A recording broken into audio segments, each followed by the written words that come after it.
నిజం చెప్పండి. ఎండాకాలంలో పెళ్ళిళ్ళు, ఫంక్షన్‌లు అంటే చాలా ఇబ్బందిగా ఉంటుంది కదా!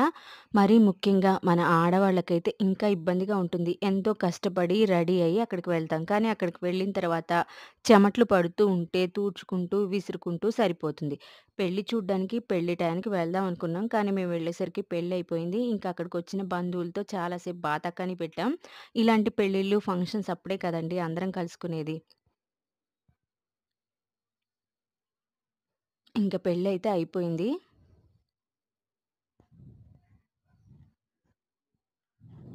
ఇంక భోజనం సెక్షన్‌లోకొచ్చేసరికి భోజనంలోకి బగారా రైసు, మటను, స్వీటు, ఇంకా ఫిష్ ఫ్రై వేశారండి.